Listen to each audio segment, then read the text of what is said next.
All right, now we're going to be stepping into the third session of these webcasts. So you've completed two, we're in the middle of the third, and then you'll have one more to go after this. So today's topic is veterinary team accountability and looking in the mirror.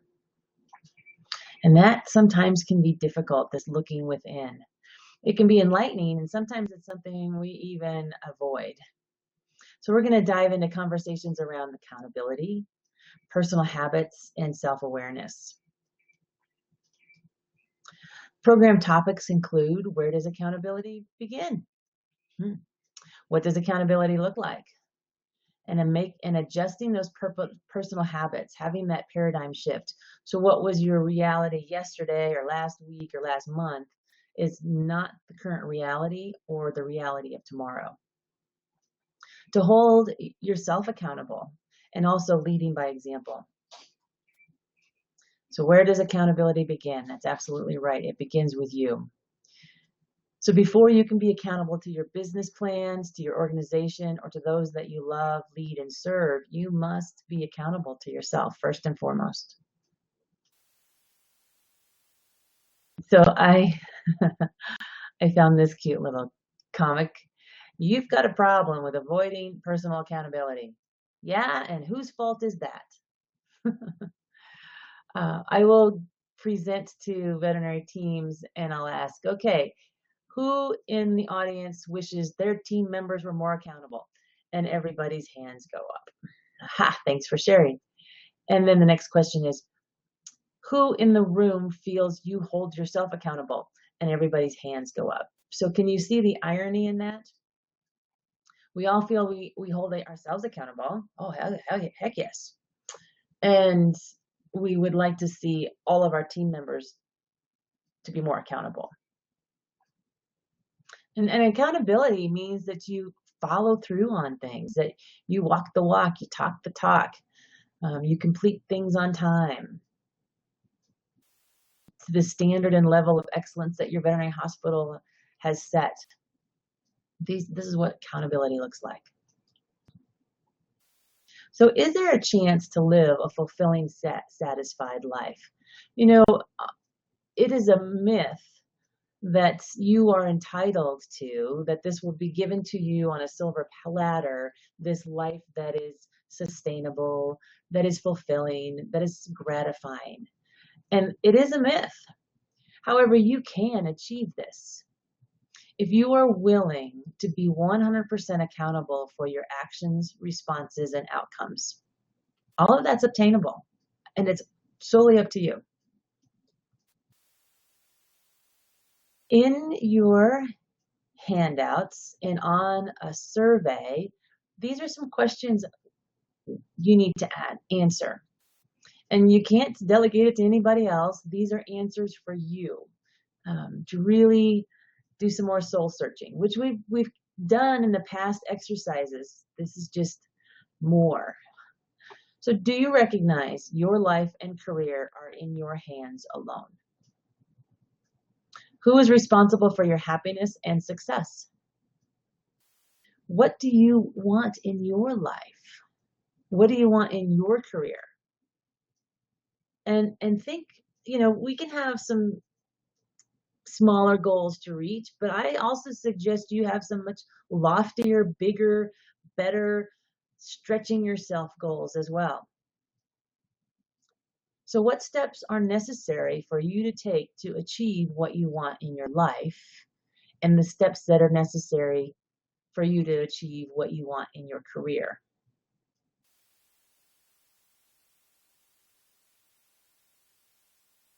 So know this idea of adjusting personal habits and having this paradigm shift, so that what was your reality yesterday or today, the current reality, is not what it has to be tomorrow or the next week or the next month. That's the beauty of our lives. That's the magic of our lives, that we really do get to create it. And there are some awesome opportunities out there for us. Many years ago, I read the book 7 Habits of Highly Effective People, written by Steve Covey. And to be honest, it was probably one of the most life-altering, pivotal books I had ever read. So with that in mind, I I felt that you might reap some of the benefits as well. If you haven't read it, I really encourage you to read it. And if you've read it in the past, it might be time just to breeze through the pages again.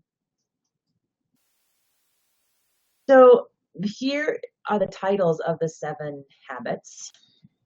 And then I'm going to give you a little bit of a synopsis of what that means. So be proactive, the first chapter. Take responsibility for your life. Take action. Begin with the end in mind, which is actually one of my favorite ways of approaching things. So that just means visualize what you want to be, what you want to be doing. Visualize it, envision it, dream about it, and then take that action to make it happen. Put first things first. So this is around this idea of time management and prioritizing, because if you just go through your day and it's willy-nilly and there's no direction, there's no potential, there's no outcomes that you're seeking, it's just like spinning your wheels all the time. So when you put first things first and you prioritize, you can say, oh, yes, that is helping me reach my further goal. Or no, this isn't really helping me get to where I want to go. And it also helps you identify and choose to say no gracefully to the things that come your way that really aren't helping you reach your highest potential or those goals you've set for yourself. The 4th chapter is Think Win-Win. Life is a cooperative arena, and there are a lot of people out there supporting you and connecting. So when you go into this plan of win-win, there's success on everybody's corner and on everybody's side. It's not me taking. It's finding this collaborative, cooperative way of reaching goals. Seek first to understand, then be understood. So that means to be listening wholeheartedly. Ask a question, and then, as we've talked before, be silent and listen and really engage in what's being said to you. We've identified this as active listening. And once you're in this place of understanding, then you can start the other conversation to be understood. The 6th chapter is on synergize, which is essentially just saying that 2 heads are better than 1. Together as a team, we will achieve more. This idea of 1 + 1 person, so 2 essentially, but with the synergy and the collective knowledge, you actually get 3. So that's synergy. And sharpening the saw, which is exactly what you are doing through this program. It's never stop learning. Continue to be that sponge. Continue to fill your cup. So again, great book. Highly recommend it. I've even known of veterinary hospitals and organizations that have given this book to everybody on the team, and on a monthly basis, you will dive into each one of those chapters. So that's a great tool for you that might work for you and your team. So how to hold yourself accountable. I'm taking this quote from Gwen Pettit's article that you have received. She's one of Catalyst's life coaches. So she says, you have the power to be in control of your own life. Step up to the role by making small, manageable changes in your actions and attitudes. Life is made up of small choices made one day at a time. Start small and think big to create a life where you are actively in charge of your outcomes. Remember that attitude and action are the keys to getting to your desired outcomes in life, those goals, those future plans, that focus. Individually, collectively, as a team, it takes attitude and it takes action. So here's the next part of your questions and homework. So when you're looking at the personal accountability and you're looking at making these changes in small little ways every day, Answer this question, and you can just choose 4 on the survey. Ask today, how did I help a team member? How did I develop as a professional? How did I add value to the experience that I was giving and being offered? Did I see something that was wrong or could be improved upon, and did I do something about it? Have I made excellent choices today? It's all about choices every single day. Earlier in one of our classes, we've talked about gossip and deferring gossip.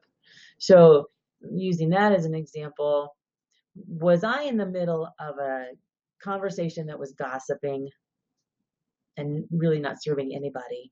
And did I choose to walk away? Because that's an excellent choice. Did I take ownership of anything in my day? Did I take ownership of a task, a duty, a patient, the outcome for that treatment? What have I taken ownership of? Have I had a positive attitude? Did I go around today as Debbie Downer, or was I positive Pollyanna? And this is something for me, I do this one quite frequently, especially being my own owner of my own business, practicing, if it's to be, it's up to me. And I think that's applicable to everybody. If it's to be, it's up to me. So leading through example, and you're doing this every single day, and people do watch, especially as a veterinarian manager or even a lead department head at your veterinary hospital. But know that people are watching your actions constantly. So when you're leading by example, first and foremost, it means that you accept responsibility for the outcomes expected of you, both good and bad. You don't blame others, and you don't blame the external environment. Blame is out there. Accountability is right here. Accountability is always within. There are always things you could have done or still can do to change the outcome. It's true. This was from Michael Hyatt, and this is the blog that I took that from. So when you're leading by example, and we've talked about this in other classes, you step into conversations with I statements. I believe this. I'm concerned about this. I saw this. I want to change this. And when you're leading by example, you know why you're making a decision. You know why you're making those choices. In that example of gossip, you know that this is a wrong place to be, and you do not have to be there. When you're leading by example, you're admitting to mistakes. And you're not wallowing in remorse or self-pity. No, that happened in the past, whatever that was. I'm here now, and this is how I'm going to accept my responsibility and take actions now. Oh, and the next one is take action to correct problems. So those are all ways that you can lead by example. And this is done consciously, guys. This just as you step into this and you start to be more aware, it will happen more naturally. But at this point in time, you may need to make these conscious choices. So coming back to the original question, where does accountability begin? It has to begin with you, nobody else. So thank you so much. This is the end of our third session. Please reach out to Mitty if you have questions. Please take the quiz, answer the questions, and continue to go down this path of professionalism. We are nearing the end of our time together, and it has been a great pleasure to work with you. Thank you so much again, and have a delightful day.